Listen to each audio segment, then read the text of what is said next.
Good evening, YouTube. DutyRon back tonight again with another video. And tonight we're going to talk about Orrin and Orson West missing from December 21st in 2020 in California City. But tonight I have a super special live guest. You guys know her tremendously from past videos from her channel, Tori Hartman, intuitive, psychic, whatever you want to call her. She knows her stuff. She's awesome. And before I introduce her, I just want to say a special thank you to all of my Patreon supporters, the channel members, the new subscribers, the replay viewers, all of you guys who positively interact with all of the DutyRon live streams. I am so appreciative of you guys. I thank you so much. And with this case, with the boys, we're all heartbroken over this. We are all heartbroken. But I do give you police perspective from a police standpoint. But tonight is going to be something completely different. Many of you have sent me messages into the DutyRon.com website, and you guys have asked for an intuitive view. I had Tori on before with a couple of law enforcement professionals, but tonight you have her one-on-one. It's just me, you, and her. So it's going to be interesting. We're going to get into the interview, the one and only interview that Jacqueline and Trezell has given the media. It's going to be interesting to say the least. Tori and I have a lot of things to talk about, a lot of things she's going to be doing. So without further ado, let me bring on the one, the only Tori Hartman. Hello. How are you? How are you? Busy back here. I'm gonna take my laugh out of here because that's my laugh thing. Hold on. Okay, there we go. In my eyes, it can never be too busy. It's always all good with you. Aw. Well, me love DutyRon just like all of you. So how are you doing, hon? I'm doing really good, actually. I'm finally pulling together the like a YouTube team because I literally can't do this myself. Oh. It's just, I mean, I'm serious. Like, you know, if I think about it, people are like, well, you know, you're talk too fast or you're doing, and I'm like, because I don't have an editor and because I don't have this. So it's nice to be able to, you know, have some people that are going to pull things together. And we have talked about a couple things, and I will just tell y'all that we are going to talk about tonight. I pulled a card from my deck about the boys, and so we're going to talk about that. We're also going to, DutyRon knows I've been threatening for months, right? I've been threatening him for months that we have to do, right? And we have to do, and we're probably going to start it in the next week or so, but policing through the decades in New York and what that looked like. And I think it's just going to be, we're going to start probably a little bit of background on the 60s and go through each decade. And hopefully, DutyRon, you know, we'll catch up with you when we get into the 80s, my pal. But I'm loving it. I want to just say this. Anything collaborative wise with you is exciting for me because you bring such a great, you know, you bring such a great perspective from a different point of view. You know, us cops, we're kind of set in our ways with our investigations and things like that. The very first time I got together with you when you were in Queens visiting, you had that project you were working on in New York City pre-COVID, right? I went and met you at your residence where you were staying in Queens, and I got to tell you, that was one of the funnest things. That was the funnest interview. I mean, that's not even a right word. That was a fun interview. I like to use proper English because otherwise I get corrected. My wife reviews the videos and it's like, "What's funnest? What is that?" Right? But I'm back. yeah. Oh, okay. What happened? You were gone? No, you know what? Yeah, for some reason, just. Yeah, but don't worry about what happens on your end because you're coming through my server, so you were never gone. Who cares? All right, go ahead. You good. But I'm saying it's always great to do a collab with you because it gives such a different perspective.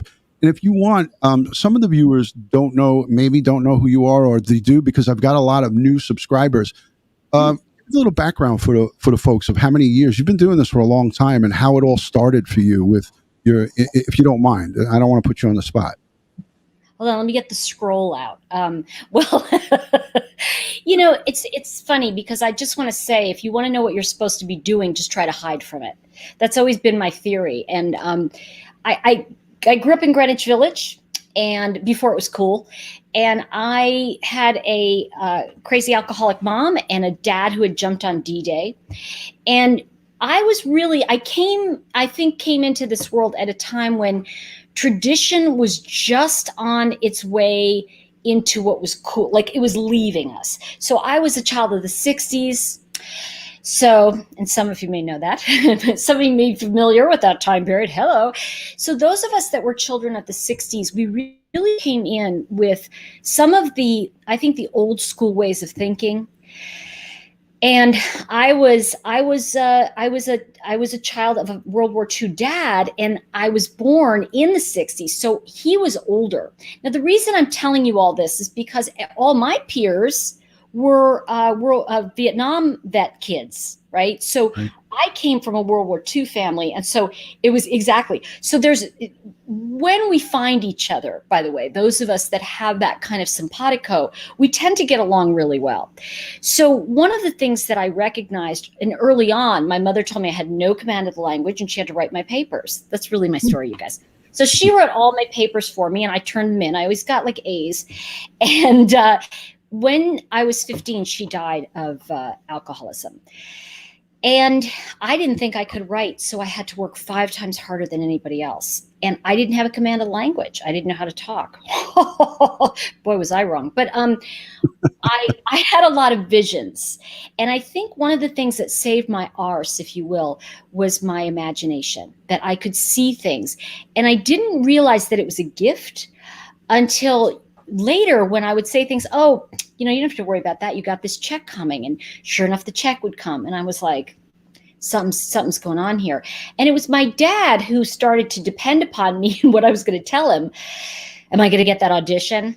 My dad was like, my father was an actor, like who would wear his bathrobe and his scuffy slippers if he wasn't working. Okay. So you get the idea. And he was a Broadway actor.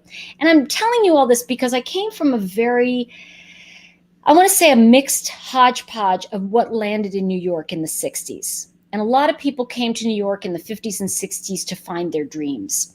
What was happening on the West Coast was an entirely different thing. Now, why is this important to all of you? Well, I think one of the things we're starting to realize is that as we move into this new time period, is that it's really important that we recognize that we all have intuition.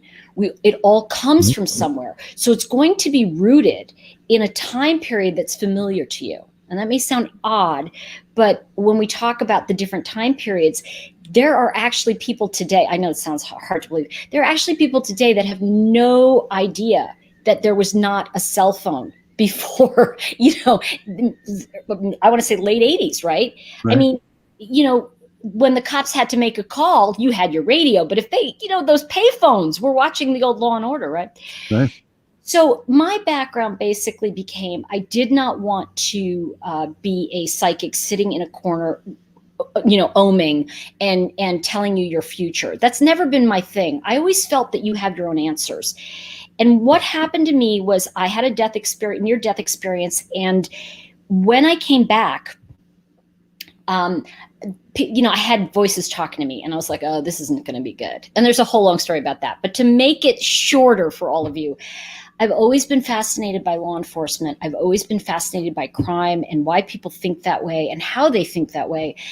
And I remember saying to my dad, I don't know if you know this, DutyRon, but I said to my dad, when I was 17, he said, well, what's your career? What do you want to do? I said, I want to go to John Jay. I want to go into law enforcement. And he put his foot down faster than you could say no, because he had this image. We had this in the 70s of women in high heels wearing a little bag and their pistol in it. It wasn't like today. Okay.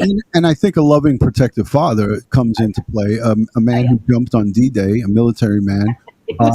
And his beautiful daughter. He doesn't want you to be a cop. Well, yeah, he and you have, as we're talking about this, and this, DutyRon, it has changed a lot since that time period. Oh, yeah. And I think it was a lot harder for women, and I think it was a lot harder just because a lot of the world still has that type of network. But what I realized is that it's hard for everybody. And so one of the things that really came forward to me was that I wanted to write books. And after my near-death experience, angels came. I thought it was ridiculous. I had to write these stories down. They wouldn't go away. And to finish up the story, basically, it wasn't until my Chakra Wisdom Oracle cards came out. It was 20 years I had them. Okay.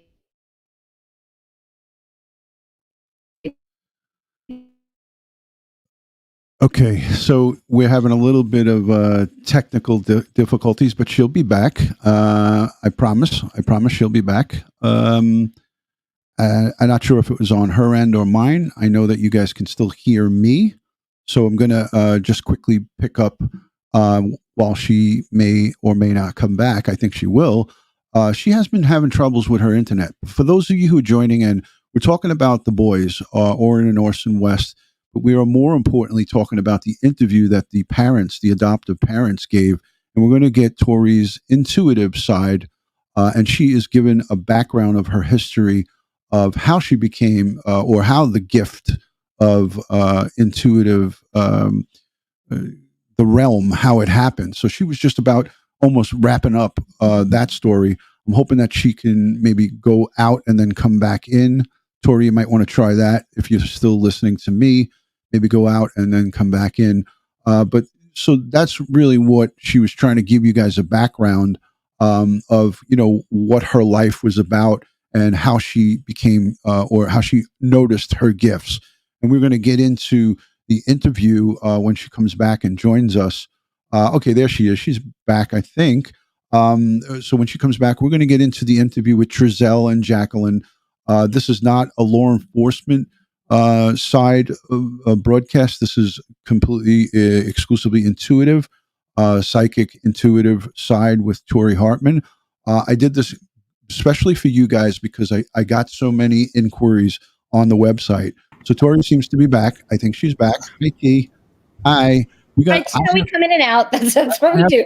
I have to write a strongly worded email to your ISP, your internet service provider, and I'm going to give them the business. You know what? Actually, we found out what it is. We need a new cable outside, and they keep lying and saying they're going to do it, and they don't. So if I could find anything else, like seriously, that's another conversation. But what I do want to say as I wrap this up and we get into Trezell and Jacqueline, the thing that I think has always driven me is the idea of right and wrong and doing things that are, after my father jumped years later, obviously, he said to me, there's a whole story, but I won't tell it tonight. But he said, I know the difference between murder and defense. And there was such an interesting thing. And he said, well, like that other time, that would have been murder. So I didn't do that. And I was like, whoa, what happened? Right. But the point is that I think that was always ingrained in me of like, there is a line that some people cross because they really are. Something is twisted in them. My wife often says to me, Tori, that she feels when people are in pain. So she feels like she's intuitive to some point because she knows and feels when other people are in pain. Like I'll come home from work and if I'm having a bad day, I don't even have to tell her. She's like, what happened? What's the matter? Like she knows right away. At what point in age-wise did you start noticing that? I know you said something about a check with your father when you were younger, but was it in your teens or were you younger than that? Younger. I have to tell you, I remember my first memory was crawling around on the rug in my living room, my parents' living room. I called it my mother's because it was her domain, but it was an Oriental rug. And it was just, I remember crawling around. All of a sudden, I remember I was flying around the room. And I remember there was crown molding. It was New York City, everything. Right, yeah. And in the corner, we had this crown molding. And I remember going up there and it was so dusty on the top. Right. But I was pre-verbal. So there was nothing I could say but I remember just coming back down and on the carpet. And I remember my mother saying, I remember her coming in, I could still hear her voice saying, oh, there you are. And she picked me up. Wow. So that was my real first memory of that moment of like, okay, I want to go back to that. Like that was cool. That's fascinating. That's fascinating. So anyway, the intuition we all have it, and it's going to go in the direction that you in your life train. So you are extremely intuitive. For example, Ron, you are intuitive as a police officer. Because after time, you're going to be able to, like almost peripherally. And I've had friends who are cops in New York, and it's peripheral. They'll just push you out of the way, and you're like, "What happened?" Right. Because it is, And doctors, you train and train and train so you can forget everything. Right. And that's the intuition. It's always working. The difference is that we call it really freaky or strange if like somebody can tell you something. Right. But I think everybody has it. So I was young, but anyway, the point is later, I remember that my mother saying, "Gosh, it was so dusty up there when you were a kid." And I remember thinking, I wonder if I heard her say it, but I remember seeing it. So anyway, so those are the kinds of things that happen in the memory Yeah. of that destiny. That's fascinating. Hey, I want to say special thank you to all the people who gave super chat. There was 2 super chats that ran through. One of them was from Sunny Austin. Thank you so much.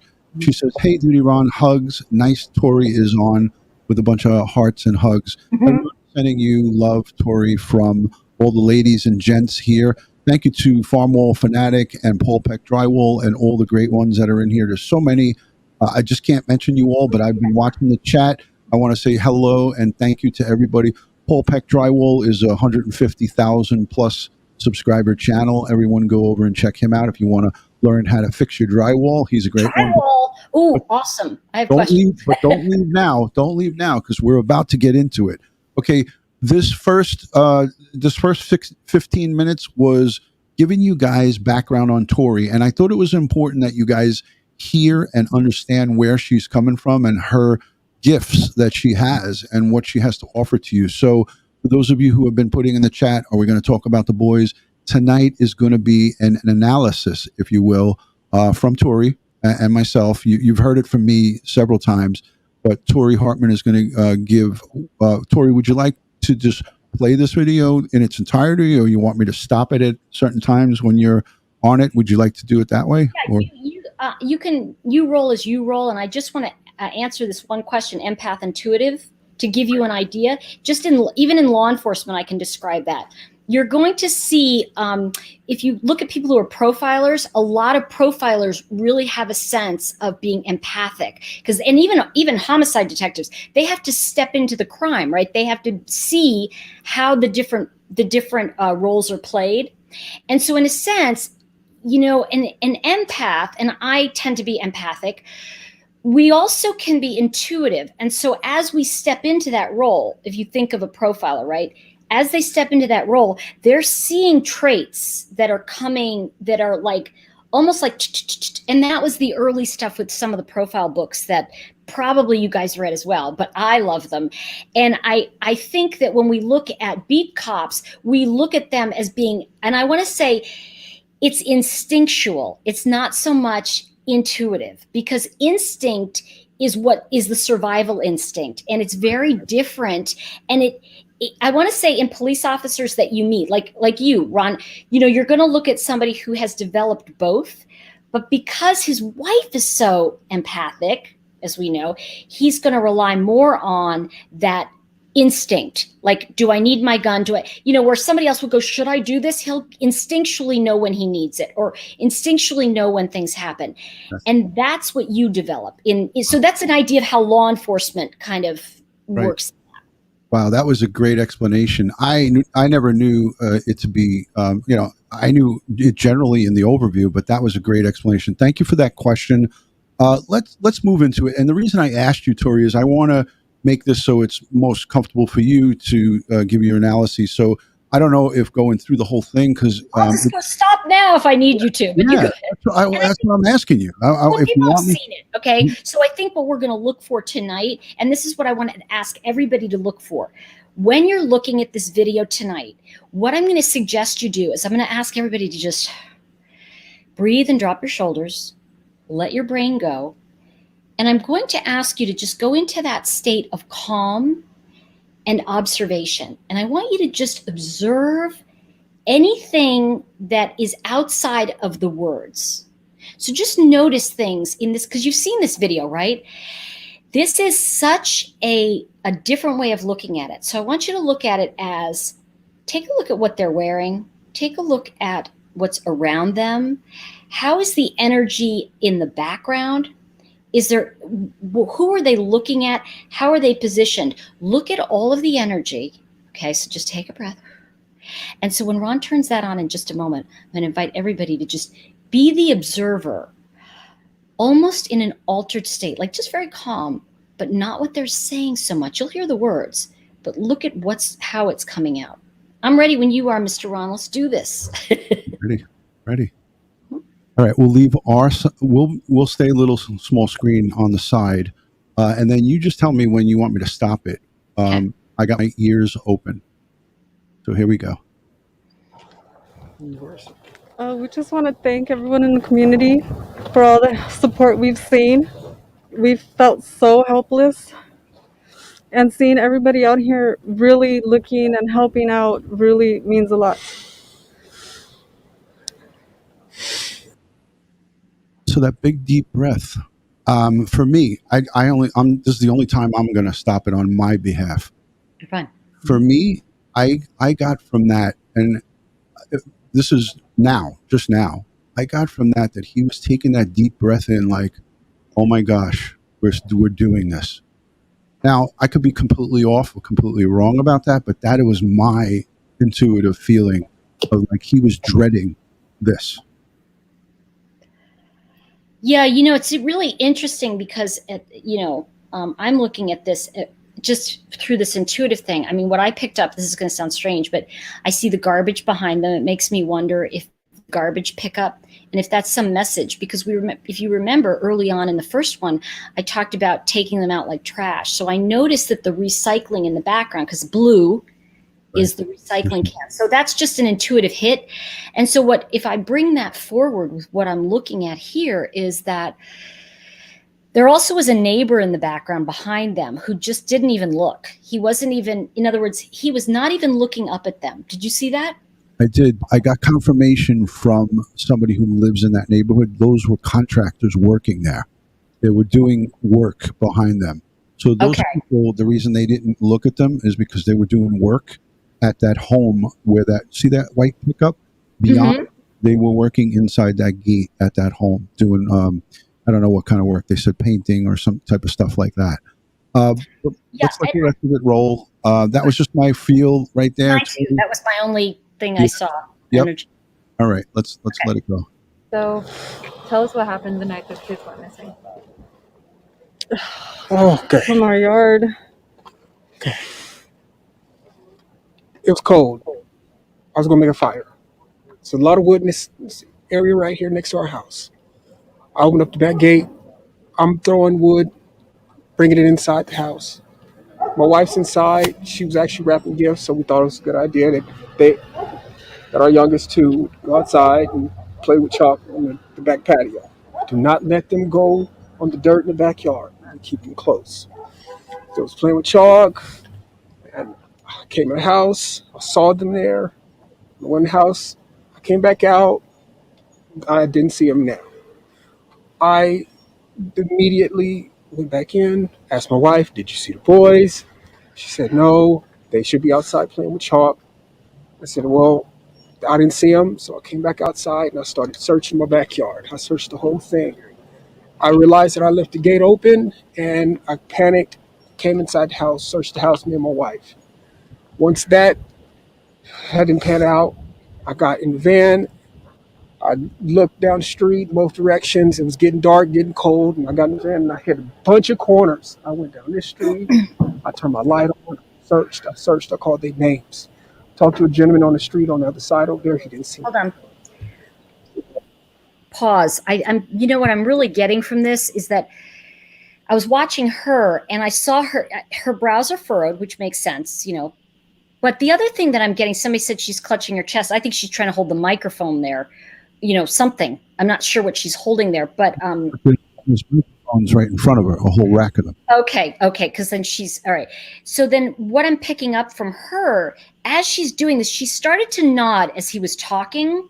And what that felt like to me is she knows something happened already. And this is like somebody said it was rehearsed. She is not focused on him. You're correct. I think hidden existence said that. She's not listening. She's actually in her mind, what I'm watching go through, and this isn't mind reading, but I'm kind of seeing this. I think those kids are gone from December 19th. And that was my birthday, by the way.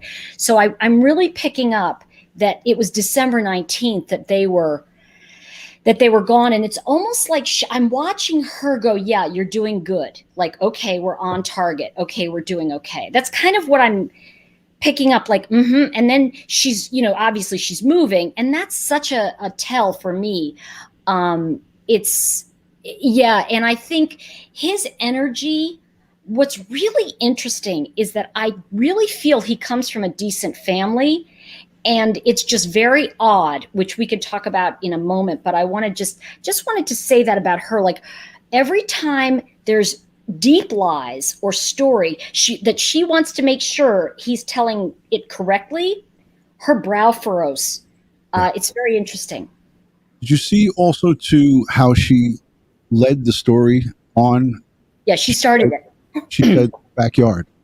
I felt that was almost like a reminder to him, because there was an uncomfortable pause, and then she said not in the backyard, she said in the backyard, and then he started. But prior to queuing him up, she was queuing him up. She was queuing him up, like almost like a nudge, like, remember the story? Let's let the rest of this play, because it gets it gets a lot better here with and guys and gals, we are well aware. I did the police side to this. I did it with an FBI, Secret Service, homicide detective, a canine, retired canine, an aviation guy, a special victims detective. This is from an intuitive side, and this is strictly what we're doing here. This is not anything. And we're going to talk about the hands underneath his armpits during the course of this, and we're going to get into everything here. So be patient, folks. And make sure you share and like and subscribe, please, to Tori Hartman, myself, Joey Brooklyn, and all the great ones here. Came home and I told my wife we need to call the cops.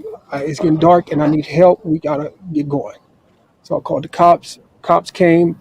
First thing they did was tell us to stay in the house so they can get a hold of us. And they had us just sitting there, and we wanted to keep searching. But everybody came out in droves, and I wanted to thank you guys that night, but we couldn't go outside. The cops told us the best are out here. The best are out here searching, and we appreciate it. And nobody ever could tell, we could never talk to anybody, and that was the issue. We just want to thank everybody. We really want to thank you guys. Please, if anybody has seen them, please call, let somebody know. Call the cops. Call and let somebody know. I mean, is that what a mother would say? Yeah, and it's interesting. He said, I need help, which is very interesting. When he said, I came in, I said to my wife, I need help. And I've got to tell you, that feels like a flashback to me. In other words, like, something happened to the boys, I need help. Like, in other words, he couldn't do whatever he did alone. Does that make sense? Like that? Some of those, some of those things, Ron, I mean, some of those things just really step out as like a flashback. Like when you said backyard, and he said playing with chalk. Well, I thought it was playing with chalk originally, right? But because you see, he's assuming that everybody knows their business. So sometimes they talk looser. Does that make sense? They don't. Yeah.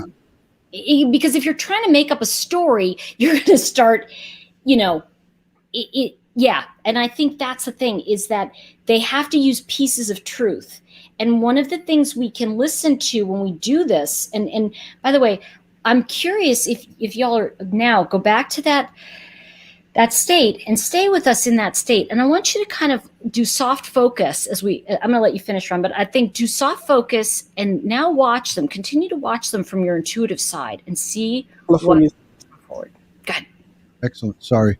I hit that by mistake. Those are my fat fingers. Sorry, Tori. The city police department.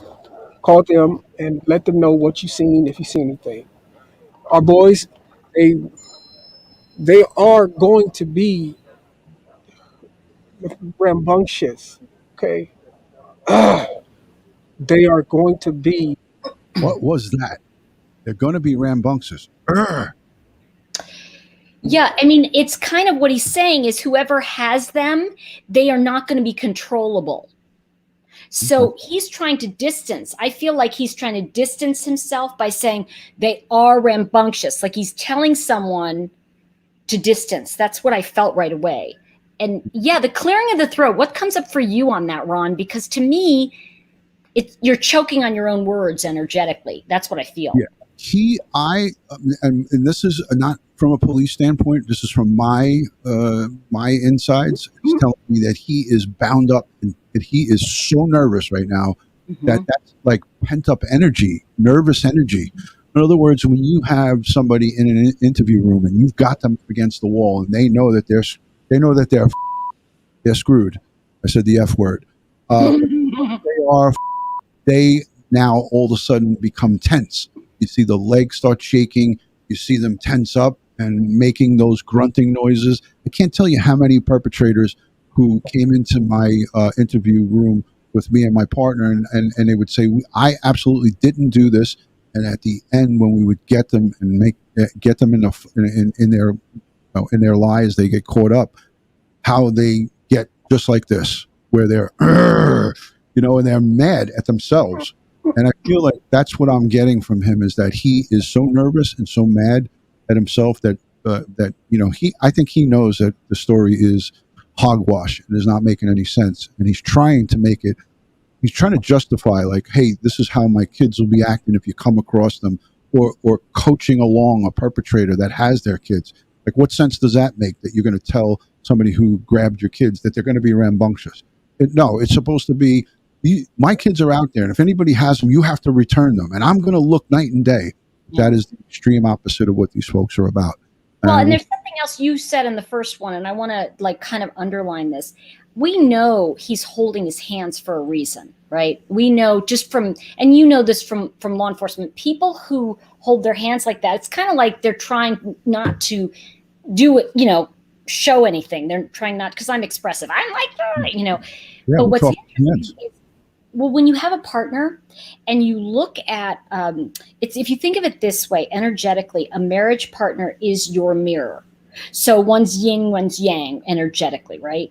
So what we're looking at is, while he's talking, she's looking nervous, because the thing is he's more of the and she's more of the feeling. And it's very interesting how she's feeling nervous for him, and he's trying to tell a story better than her, but he can't. Yeah. It's really interesting to watch how they're bouncing off of each other. And you're right. There's so much they're not telling us. Right. Let's let this continue. Here in this area, and I really would like to go in the houses, but it's not, because rambunctious. Okay. They are going to be here in this area, and I really would like to go in the houses, but it's not because I want to invade people's privacy. I just want to know if make sure. That's it. Because I don't. Go ahead. I'm sorry. If you got any questions. Oh no, you're good. Oh, okay. I was just going to say, this is the first time we're hearing from you guys, and I can't imagine what you guys are going through. I can't even fathom it. For you guys, for people who are thinking that there's some kind of foul play involved, we just spoke to the biological mother. She says she had a conversation with you guys, and that she thinks there's some kind of foul play involved. That she thinks you guys did something. And that's understandable. What's your response to that? That's understandable. I would think the same thing. Yep. I mean, that's exactly the point. And if we can find our babies, then guess what? That's no. And that's all I want, is to find our babies. That's it. And I talked to her this morning, and I really wanted to tell her that I am completely sorry, because we were entrusted with her children, and they came to us, and they became our children, and we named them, and they are our children, and so we want them back. So please, if y'all could get back on what you guys are doing, we should be able to get a hold of somebody, but they took all of our tech, so they wanted to, I guess, just rule us out, which makes sense. That's part of the investigation. So that's pretty much it. Some very good points in the chat, and this is one that I'm gonna pull out. I'm gonna highlight it on the screen. It comes from Trina. Trina Thompson says, "Where did she go?" She was right there. Oh my goodness, there it is. It's just the chat's moving so quick. I didn't put it on slow mode. I probably have to go and do that. Trina Thompson says, "Why is he not holding her hand in this great moment of stress?" What's your thoughts on that, Tori? Mm. I don't think he is very comforting. He's not that person. He's not someone that is demonstrative or even in that way loving to her. So I feel that they're kind of the energy I'm getting is they're both manning the boat and they don't have time to be affectionate. It's almost like they're just making sure every oar is being, Let's just get through this. Let's get through this. They're not focused on each other. They're focused on the presentation of looking innocent together. Pushing the message out Mm-hmm. and getting over it. This is a conversation that it doesn't seem like they really want to have. So it gets a little ugly from here on in with the biological mother is there to Trezell's right on my screen. If you're looking at it, it's just to the just beyond where the blue car or silver car is parked, right there with the window down. They're right on the lawn, off to his right. Screen left. Screen left. I'm looking at it. If I was standing behind him, it'd be to his right. But screen left. Thank you, Tori. All right, let's let the rest of this roll.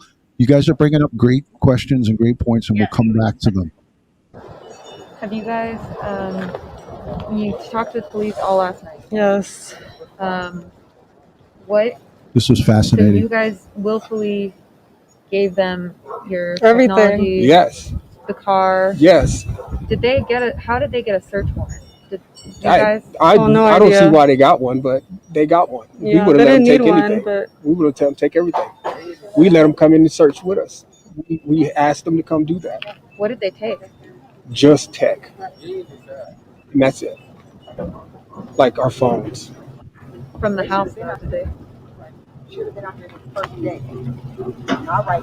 lot of people get caught up on why they turned around while that van was coming by. That's human nature.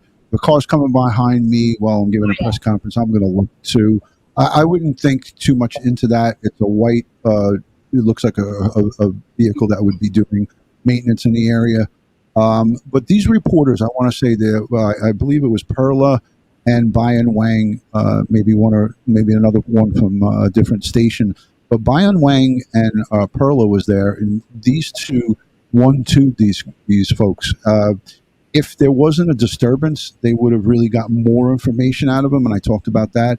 I want to just give a heads up and a kudos and acknowledgement to Bayan Wang of 23 ABC in Bakersfield and KGET 17. Perla did a phenomenal job, the two of them, double teaming them with questions. Very good questions, by the way.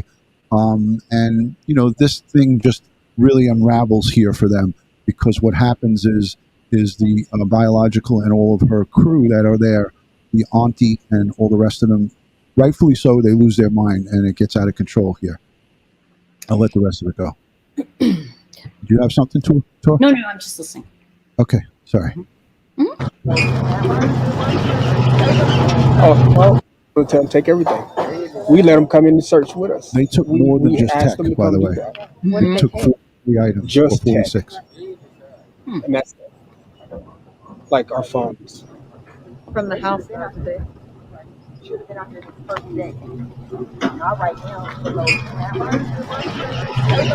Oh, well, I guess should I answer that? Or? Answer it to us, yeah. Okay. So into the okay, I guess I don't even know. I see. Yeah, we seriously felt like we needed to be out here. We did. Again, we were told the best are out here looking already. Just to stay put, they have more questions. There was literally a cop with us the whole time in there.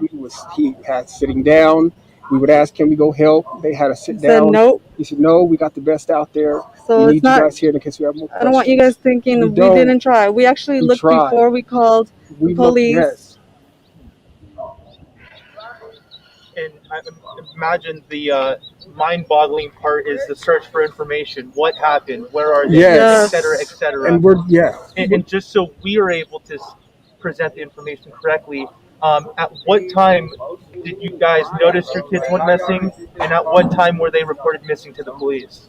It's about, I believe, I think it was about 4:30, going on 5. It was getting dark, like I said, 5-ish. 5-ish. That's about it. That's when everything played out. And then when did you guys call the police to report them missing? After we searched Yeah. a little bit around here, it was dark, so we definitely we got worried. Would you say it was You want me to maybe stop within it? an hour, a couple hours? No, it was Yeah, and the reason being is that what hits me right away is that, you know, I do know that cops say, you know, in case the children, I don't know, in case they're kidnapped or if whatever, don't they want the parents there, Ron, initially? They don't want the parents out running around. Yeah.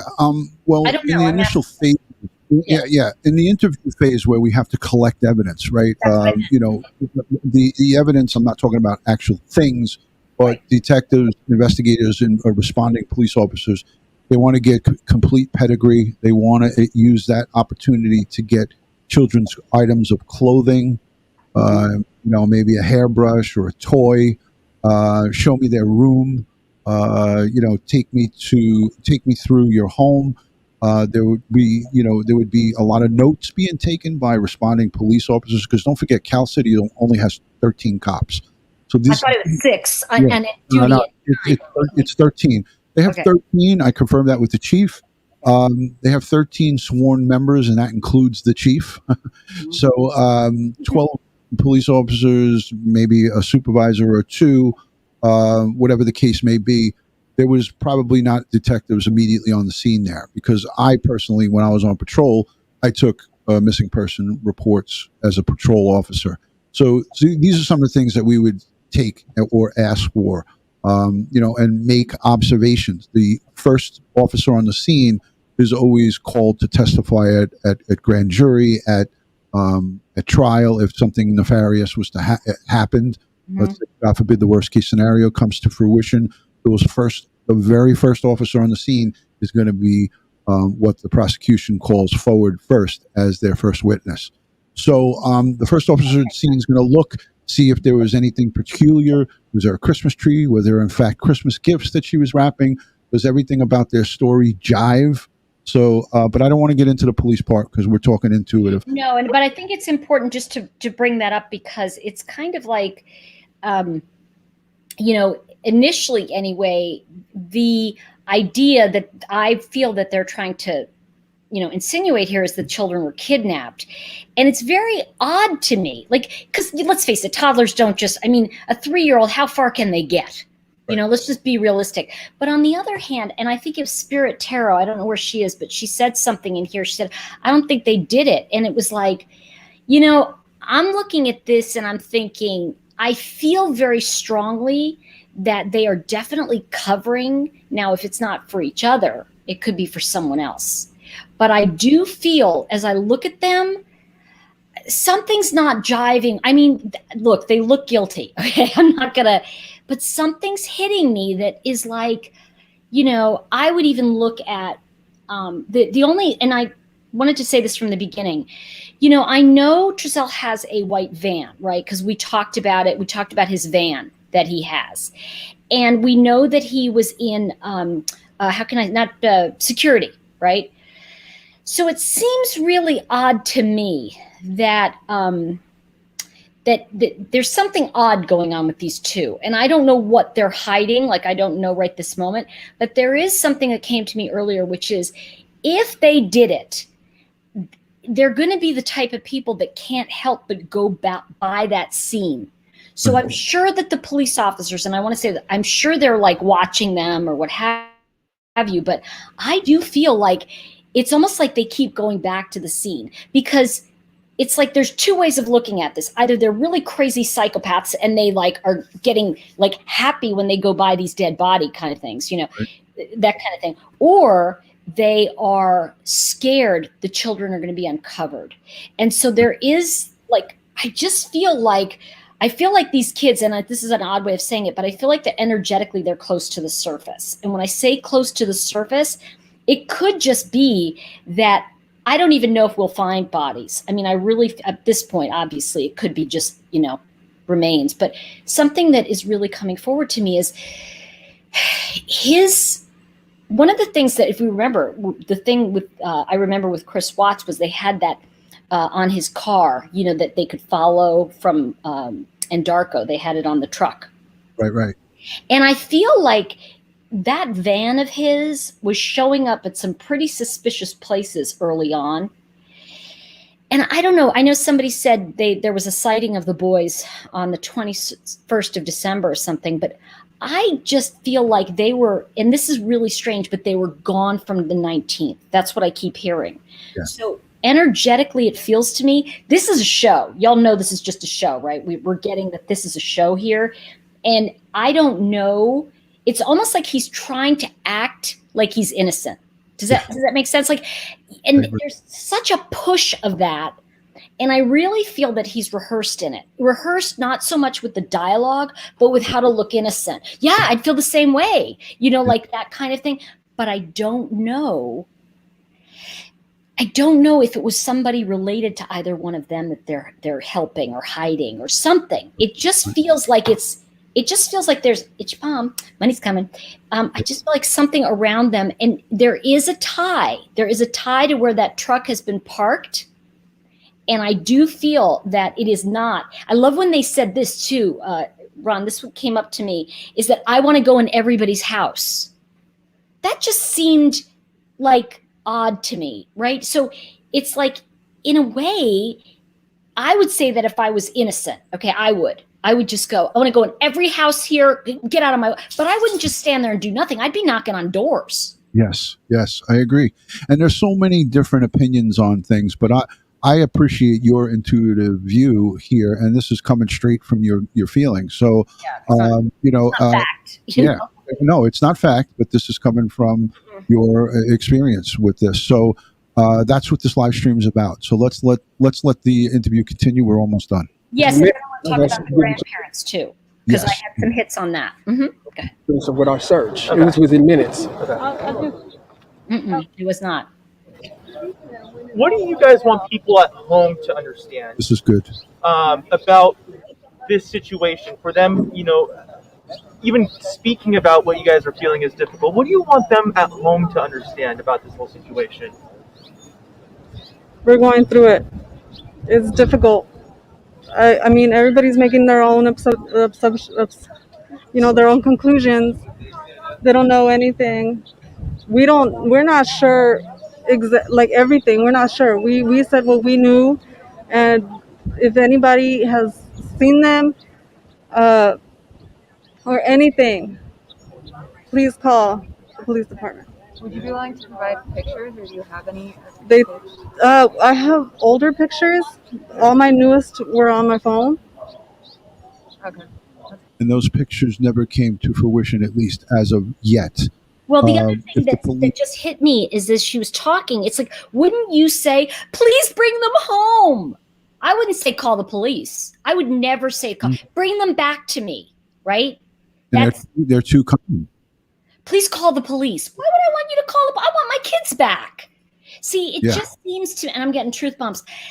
You know, I think that they're really scared of looking guilty. So they're trying to look innocent and control everything, that it's just bizarre because they really are trying to, they also, and I feel this, they spent that 20 minutes trying to sync up their stories. You know, I just feel, you know, I would be screaming. I don't know about and I'm thinking, a couple other people said that, you know, as a worried mom, I'd be, please bring my children back to me.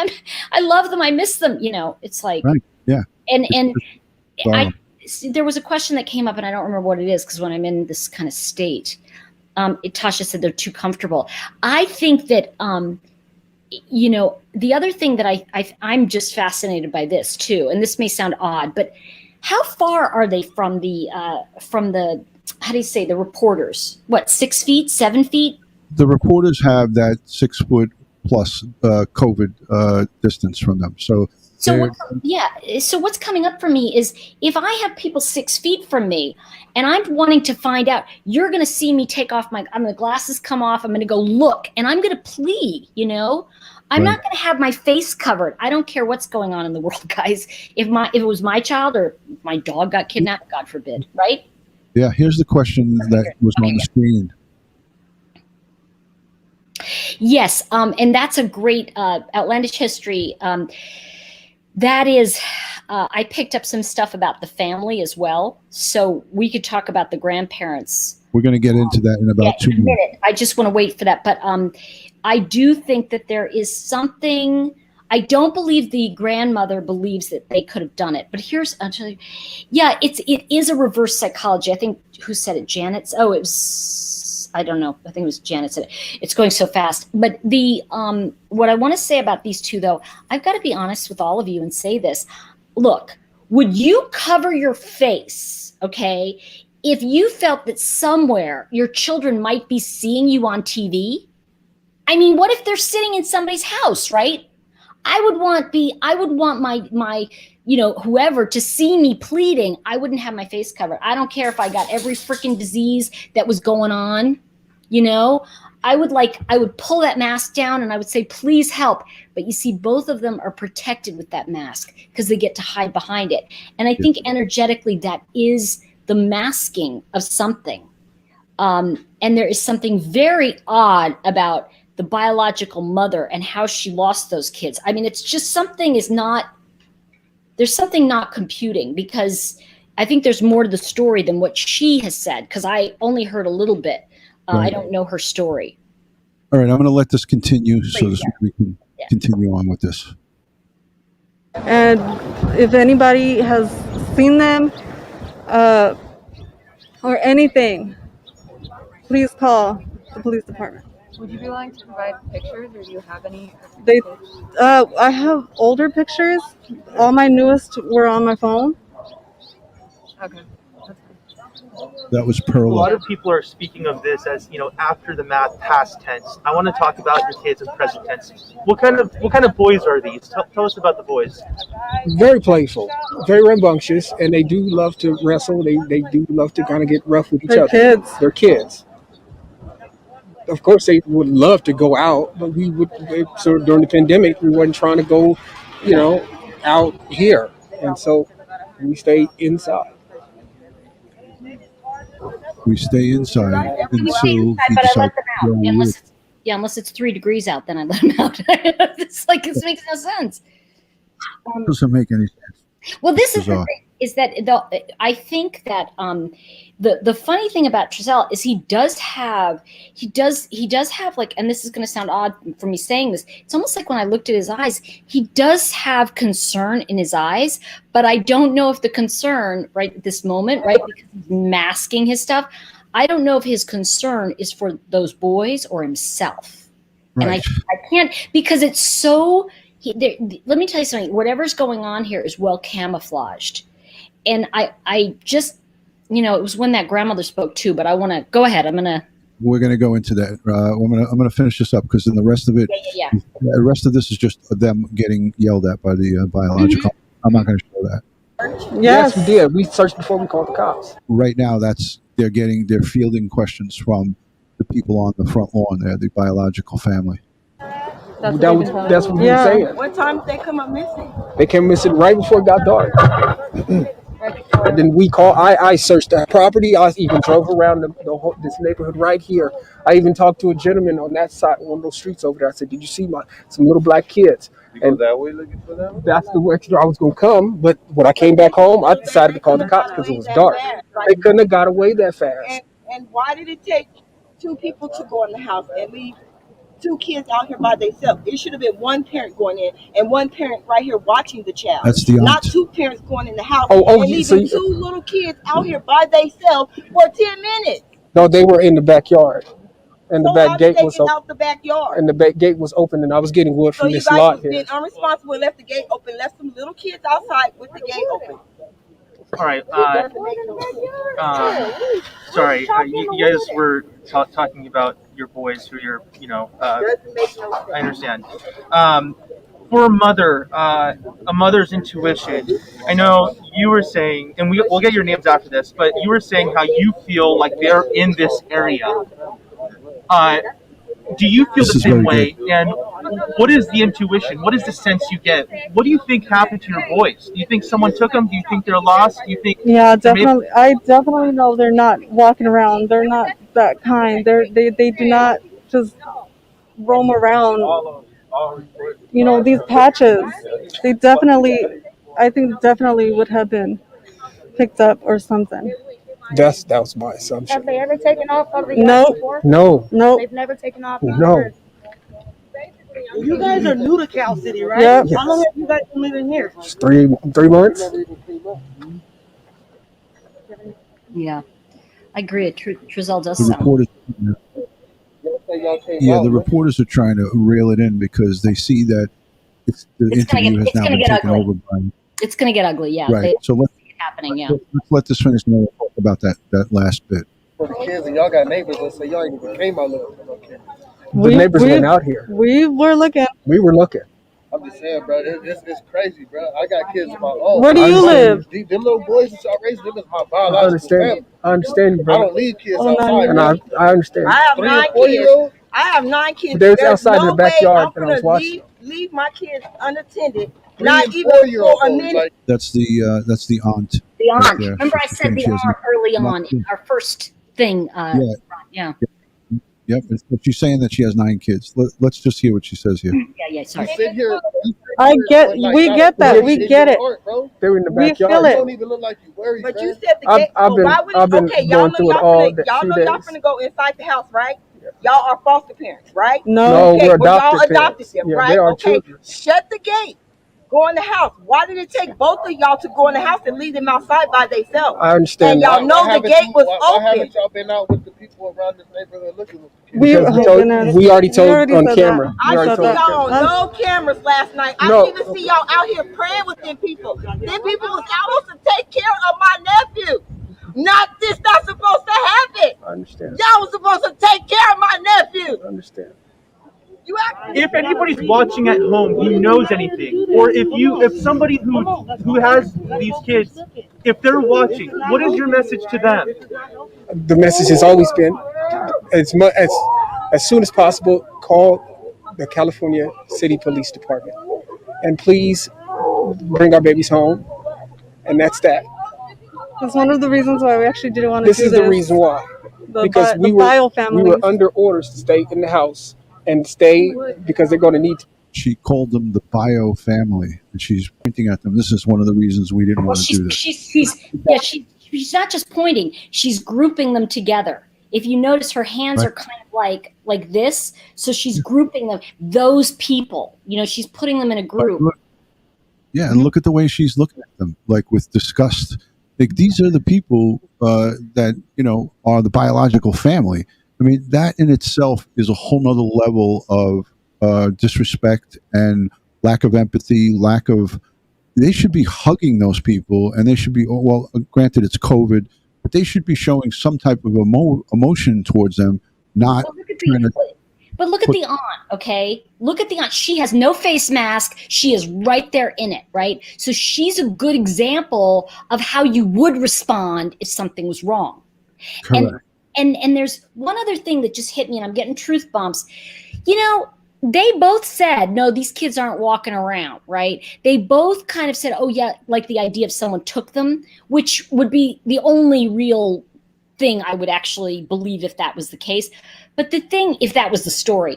But here's something that hit me. If they're kidnapped, wouldn't you want your phone? Wouldn't you want to call everybody you know?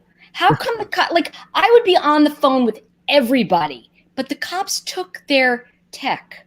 That seems really odd to me that the police know, okay, right? You tell me, Ron, because I'm like, the police would know she's going to get a call or she's got to call all her friends and family, right?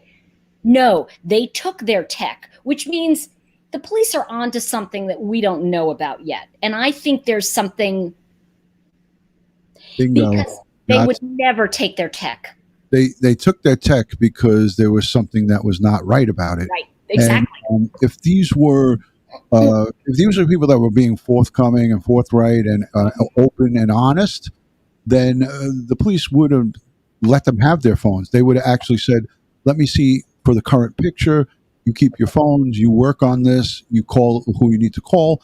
But when there's suspicion like that, and they gave them more than suspicion, they gave them probably a couple of levels beyond that, that they went and executed 5 search warrants on their home. So if this doesn't tell a telltale sign for even people who are not law enforcement, you got to realize when you're looking at this now, she and he, both of the adoptive parents are being very evasive. They are not being truthful. They have made the story up. The police see right through them. And 5 search warrants later, we still don't have a result. We don't have an arrest. 63 days have unfolded, and we don't have an arrest. And everybody's frustrated, and rightfully so. And I think we're now we're in the zone of recognizing that the kids aren't walking around, right?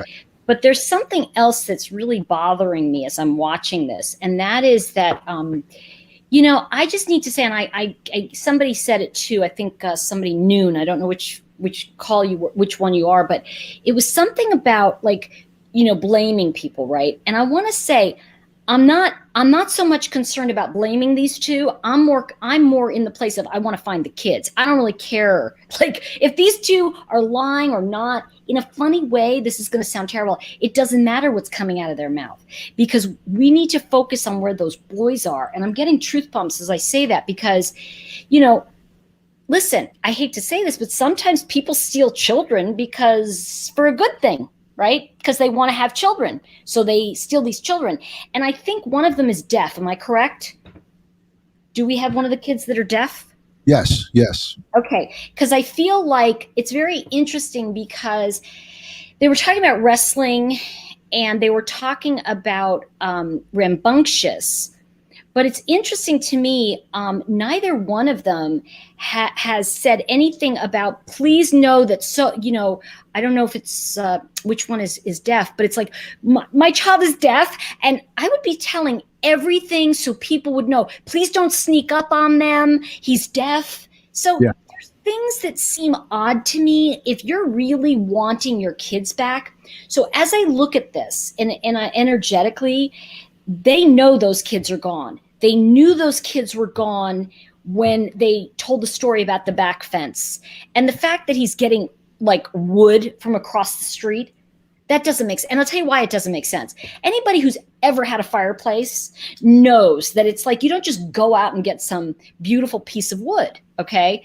It doesn't work like that, because they're not perfectly formed. There's twigs. Yeah. But something about that gate being open, Ron, I don't buy it for 5 seconds that me neither. that gate was open or closed, because I'm going to tell you something. It doesn't matter if that gate was open or closed. The fact is that they were cooking a story. They had their own little cauldron, and I think they know what happened to the kids. And this is going to sound off the wall too. The kids may have been taken. Let's say hypothetically, I'm just going to throw this out. The kids were taken by a friend or whoever. They know the kids were gone, but the fact is that they're hiding it, and why? So this is the big thing, is that, we say the words foul play, but, it seems to me the only people, honestly, who would have a motive to take these children are the biological family, because they would want their kin back. But it doesn't, I don't know. It just seems like this is a really far stretch. And I do believe those kids are gone. And on one level, it's funny, because someone said, I'm believing Trezell. And it's there's this energy now as I'm watching them. I'm going, I just don't think they were taken when they said they were taken, if that makes sense. I got you. I want to add into that. Sorry. The deaf child is that's also, I saw and heard that in many different live streams and many different circles, but I never personally myself confirmed it. I feel that for me, from a law enforcement standpoint and from investigation standpoint, it doesn't get us any closer to the boys being found. I think it is important if that was the case, and I feel that also too the police and person suppliers would we put that out there, and I did not see that on any of them. So I want to just do a quick correction there. Which one? What did you just correct? Say that again. I'm sorry. About the boy, one of the boys being deaf. I heard it, but I didn't verify it. So that's what I'm saying. Fair enough. Okay. I don't like to put misinformation out there. I do feel that if on the missing persons poster, like on, in the on the official, site where they're listed as missing, I think that they would list that if one of them was hearing impaired. So let's just put that. Yeah, that makes sense. I just wondered, like, I would be, you know what? The point is, I would be describing my child. He was wearing a blue top, and he had a hoodie on that was yellow, and he had his favorite socks. I mean, I would be like, I would be describing everything to look for. There you go. If I wanted to look for them. 100%. Video Chimp, thank you so much for becoming a channel member. Let's let the rest of this go. It's almost done because we're kind of over time right now. And please bring our babies home. And that's that. That's one of the reasons why we actually do want to do this. This is the reason why. Because we were under orders to stay in the house and stay because they're going to need to be contacted. And we cannot go outside, and that was the issue. We were under orders by the cops to stay home in the house and let the professionals look. But you just said that they were your children. If they were your children, regardless of what somebody told you, wouldn't you want to go look for them? Well, we have cops actually posted in the front door right there. How cold it is at night? We totally understand. If you guys actually have that question, you should ask the police officer. The situation, but do you see how it seems that the kids was left unattended? You guys went in the house and then the kids disappeared. How did they disappear? Exactly, and that's the way we try to figure out. It doesn't make sense. How did they disappear? How did they go out? You guys had the house supervised already. And my question is, why were they the only two children out? Where were the rest of the kids? The rest of the kids went with grandma. Who? They left. They went on vacation. Of course. Just really quickly before we forget. All right, so this is off the rails. He just asked, they asked Trezell and Jacqueline for the spelling of their name, and now it's over. So the interview ended, but one piece of information that they took care of here is that they asked about the rest of the kids, and that's a question that many of our viewers, Tori, ask. If there was two boys and the biological mom said, "Why are my kids the only ones going out?" But they said that the other four were on vacation, right? So they were on vacation, and the other two had to stay because they were young and they had to look after them. Another contradictory story of just nonsense. To me, if you're going to send 4 of your 6 kids to go see their grandparents, well, why won't the other 2 go with them? And you guys can wrap presents and light a fire and have a nice quiet time.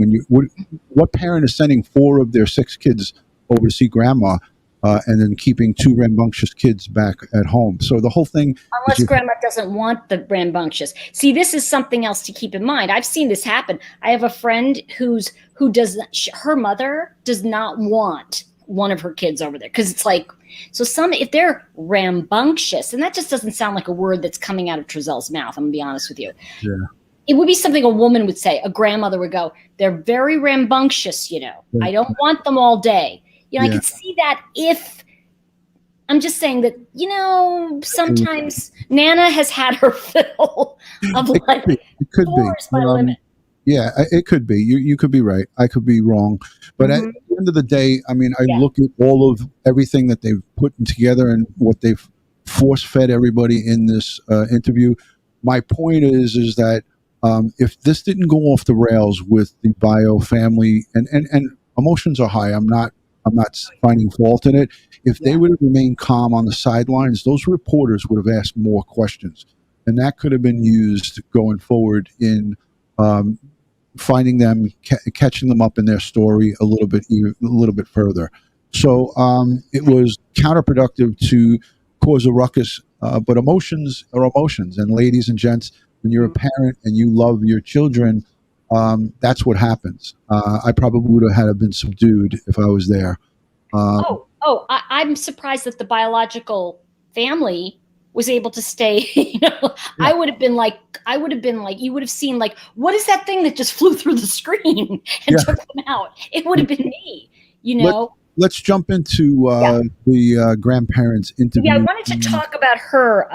Something that came forward to me about the grandma, and I want to just point this out before we watch it really quick, was that I watched it and I wondered who sees this too.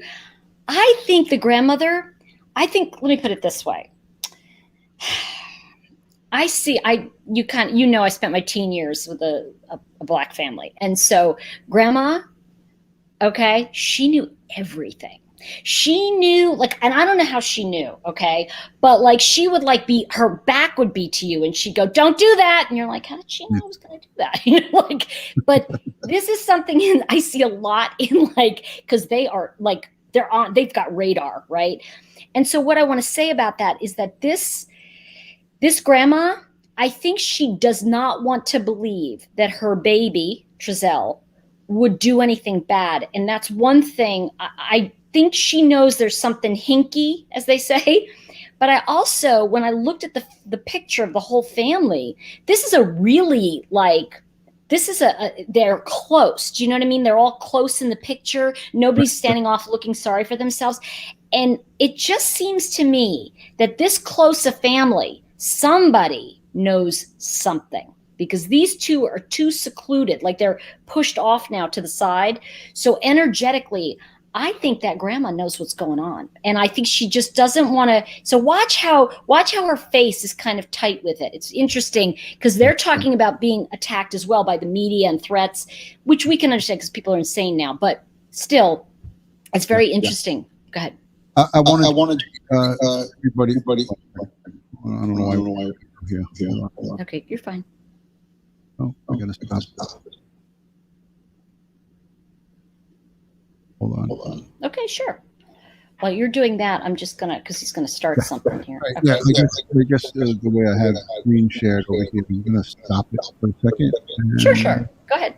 Hold on. I'm just gonna show you all the card I pulled for them. And then actually I pulled the Spanish deck. So it says Destino. I don't speak Spanish, sorry. But this is the card of destiny, and I picked it at the beginning of of our session. And just so you all know, one of the things I'm really fascinated by right now is I think there's going to be a real shift around laws and children and I want to say adoption. And I'm seeing this in terms of, and I'm getting truth bumps, I'm seeing a lot of this in terms of changing laws and things like that. So when I see destiny, it tells, and it's interesting because you can see black and white, these are the two figures in the fable actually, and they go to the judges to ask for their destiny to be changed. And so it's a very interesting story in that fable card. And what comes forward to me about this story is very similar, that no matter what, these boys are going to leave a legacy that is going to change many lives in the future. And I know we're running a little over. We're going to talk about grandma, but I want to show one other thing about happy news as well. So I want to make sure we get that in, Ron, if we can. Okay, definitely. Okay, because I want to show you happy things. Okay. We're grieving. That's a good point, yeah.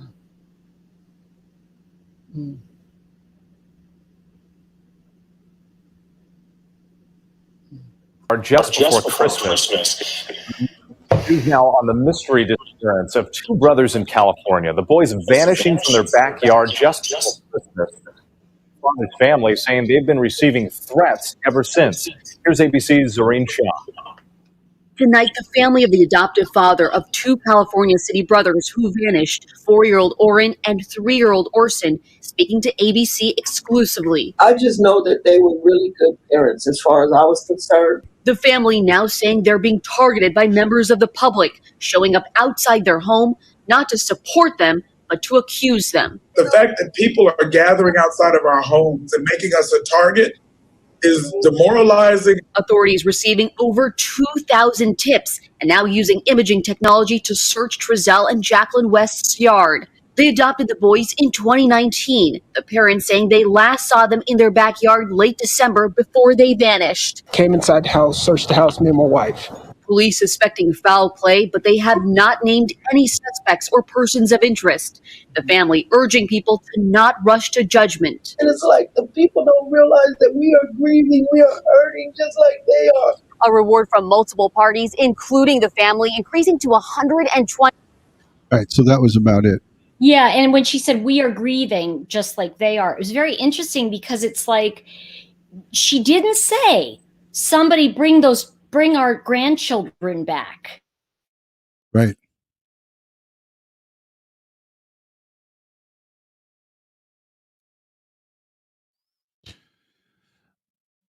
All right. Okay, you're back. You froze for a second. Don't even ask, Sharon. It's okay, but you're back. Don't worry about it. Yeah. So just repeat what you were saying because I don't think anybody heard it. Okay, so what I was going to say is that Grandma didn't plead for the children either. She said we're grieving. She didn't say my grandbabies. These. So there's something detached about the way this communication is happening. And again, listen, everybody is narcissistic these days, right? I don't know anybody who isn't. So the truth is, it's like I just think it's odd because again, if this were my grandchildren, I would be like freaking out. And you can even, I want to say the family that's freaking out, if you look at a family that's freaking out, they're the ones that have the victim and the ones that are going, we're grieving. Why are you bothering us? Like, it just seems like. I'm with you on that, Tori. And I picked that up from them. And I think, a lot of parents, in one way or another, they kind of play down. So what I'm trying to say is like father, like son, like mother, like daughter. I kind of feel like Trezell has got that same lackadaisical attitude. And it's bizarre because you don't hear names of these kids being mentioned by the cousin. Jamal didn't even say the name. I didn't even play really most of that clip. I stopped it. But, there's no personalization. I get that these kids were adopted, but at the end of the day, you adopt children, it should be coming from a loving standpoint, and you should be adopting these children and bringing them up. My brother has an adopted daughter, and she's beautiful. She's going to college, and him and his wife raised her from a little girl, That's their daughter. I mean, this is the thing is she's, and somebody just said, I changed my adoptive daughter's name. That makes sense. I think the thing is that what makes it strange is that they're not mentioning any name of any kid. Like they're not even saying, my son, whatever. It's just all about them. Yeah, it's just bizarro to me. I feel strongly about, you should look at the situation here. You have 2, 3, and 4-year-old little boys who are missing, and you have the adoptive parents and you have their parents saying, I'm being harassed and people are coming out after me. If you really had a heart and you really cared about these kids, you would be out holding hands and praying, as they said on the front lawn. Why aren't you out here praying with us? Why aren't you out here now, day 62, going on 63? Why aren't you out here with us? It's just, to me, it's just crazy. It's to the 10th degree. And I think when you look at it, it was interesting, though. We didn't see it for long, everybody, but that family photo, you could see Jacqueline's face and you saw Trezell's face, too. And so you get I really believe in the whole face thing. When you can see that face, know. It's like a friend of mine said, it's the only time I've ever been able to walk into a bank with a mask on and ask for money and not be arrested. It's like, okay. Let me quickly say, Tori, thank you to everyone in the chat who is being kind and putting in great messages. It's hard for us to get to every question in the chat. We're not in any way. We're not. We're seeing it. Yeah. We're trying to bring you some perspective here. I've been giving you many, many videos from the law enforcement side, and those of you who have written into my website to DutyRon.com and on my various social media, all one word, DutyRon, you guys have been tremendous in inspiring me to do this type of collaboration. It's been asked for time and time again by many of you, so I want to give the audience and my friends and the people who subscribe to me, I want to give you guys every aspect of this, instead of just night after night giving you a law enforcement side. So I think it's important that we look at this because we have to keep an open mind. And people ask me, Tori, how many times have you seen an intuitive or some type of psychic who has come in? It's rare. It was one time in my 20 years, once. And the woman that came in solved a cold case. So kudos to her. But that's where your instinct is. See, you trust your own instinct in the sense that you look. People who use their own instinct don't need that. They know something's going to come, and maybe that person can hook it together. But right. Look, I think that anything is fair play when you're looking for a child. But I also don't like the people that are like trying to, how can you put it, try to get a name from themselves or something, because this is a very tragic situation. And I've had people contact me and I've said, you know what, I really don't want to do it. Because it's not fair to the family. They shouldn't be relying upon me. Law enforcement knows what they're doing. I mean, if I saw something, I might, tell them, but I prefer to just kind of leave that to the professionals. Right. And with that, I do want to say I want to honor everybody on your chat as well, because I got to say, you guys are fantastic. It's really, I'm watching you and I'm watching Ron, and I'm kind of like, it's really great to see that level of engagement again. And you make me miss YouTube, so I'm excited about doing it again. But I do want to make sure that we bring up one thing. We can come back to Grandma in a second, but I want to talk about the good news, because I think sometimes we forget with all of this awful stuff happening. Is it okay if we just throw that together for a second, Ron? Is that 100%? Great. Yes. So I was looking at like missing children and stuff about children, and I was like, and I came across this young man he is in Ohio, he's in Cincinnati, 29 years old, and he was a foster parent for a long time. 29, he had a foster parent. He was fostering 3 boys, and he found out that the boys had 2 sisters, and so the other foster parents brought them all together, and he was so moved by how they interacted, he decided he was going to adopt all 5. He had no idea how this was going to happen. But I'm getting truth bombs. The coolest part about this, you guys, is that here's a young man who turned his life around. He grew up in the foster system, and he had 8 brothers and sisters, and they were separated. And this young man said, I didn't want that to happen for my kids.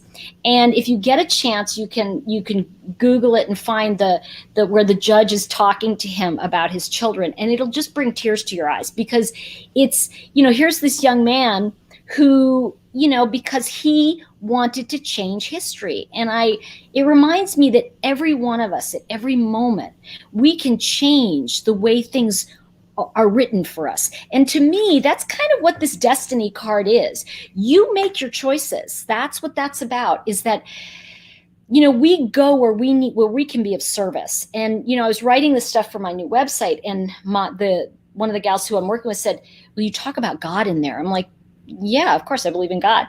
Really? I go, yeah, of course I do. Like, who else would I be working with? And it's this idea that, what I want to say to you is that God's everywhere if we see it.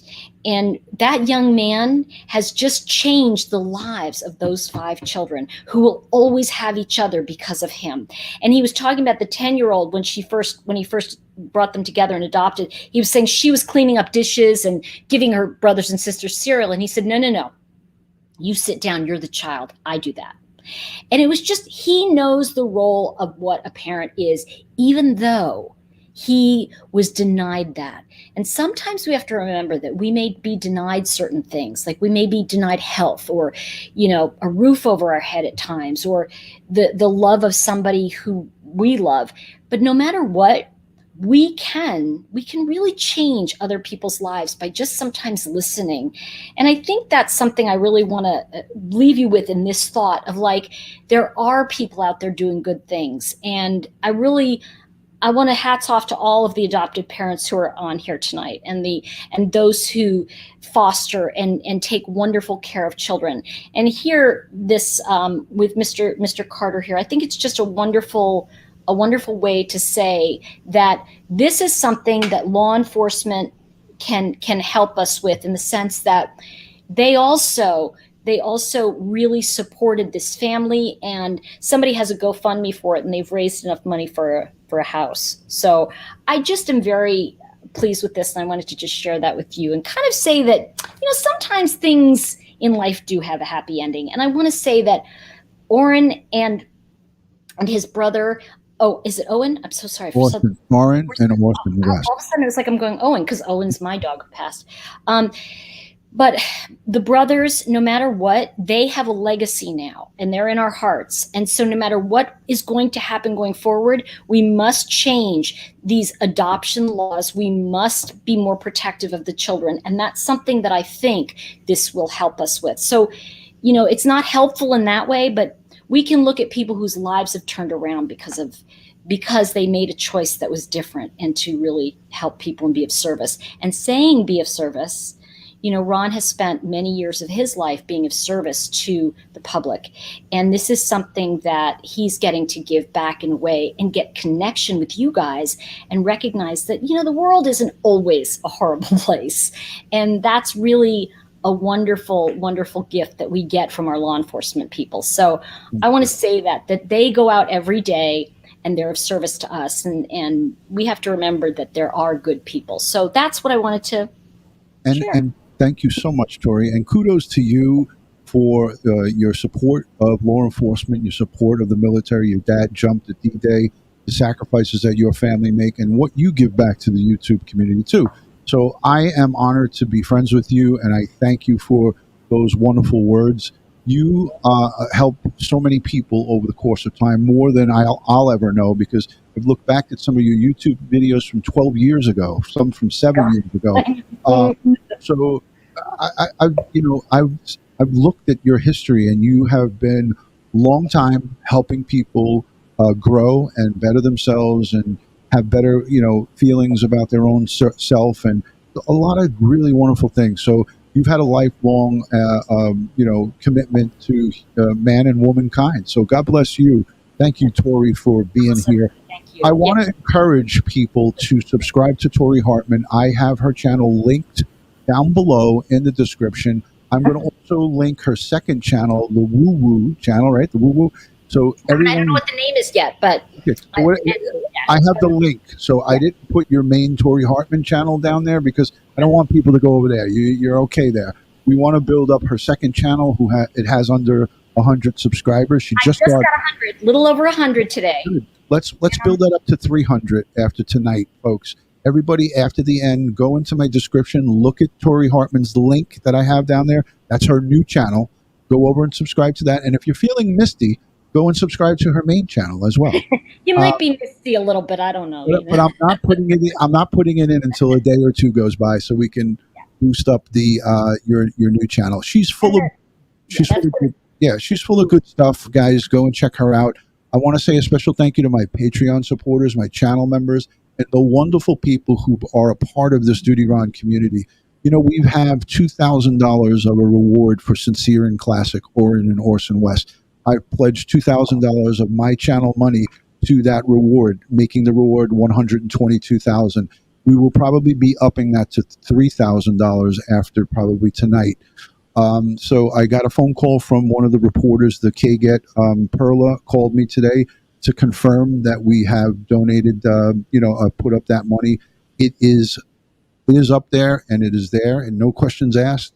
If someone comes forward and shows or brings law enforcement to where these boys are, whether we hope alive, but if they're recovered, no matter what, you get no questions asked, $122,000, because I know for a fact that the California City Council and the private donations, we're all on board with giving that money out. We want to give it out. We want to give that to somebody.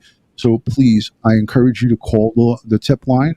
You can call anonymously, but you must work with law enforcement behind the scenes to make yourself known so you can collect that money. So let's bring these boys home. I will fix the link. I see everybody's putting I see it. After this live stream ends, I will correct the link if it's not working. You'll see me if you go over to Tori Hartman. You'll find me. but I copied and pasted what you shared with me on Facebook, Tori. So I'll do it over again. I may have given you the, you know what? I'm like a little bit of a Mercury retrograde person here. I've got it all going on backwards. And so it's but you know, which reminds me, DutyRon, we are going to talk about this, not now, but I've been threatening this, everybody. I really would like to do policing through the decades with him. So I think it would be really interesting to look at how police, law enforcement, particularly in New York City, started, and how pretty much I'm thinking pick up in the 60s, because that was where the biggest change was. But we're going to be doing that through the decades. And I think it'd be fun to bring in some other like cool people who know that history. Yeah, that'll be a great thing. And we can bring in Bill Cannon, who has worked throughout the late 80s. And he has a friend. I have a friend, Lieutenant Pete Pranzo, who worked in the 70s and 60s. So we can really do something cool here. So I want to wish everybody a lot of love and respect from my house to yours, from Tori Hartman's home down in the Carolinas somewhere. She's in a secret remote location. We had a lot of fun. Listen, I want to thank everybody who has joined us. Tori, it's always a pleasure. Guys, as I always like to end these live streams, God bless the world, God bless the United States of America, and God bless each and every one of us and all victims and all crime victims out there throughout the world. So thank you from New York and North Carolina. God bless and good night. Bye for now, everyone. Bye-bye.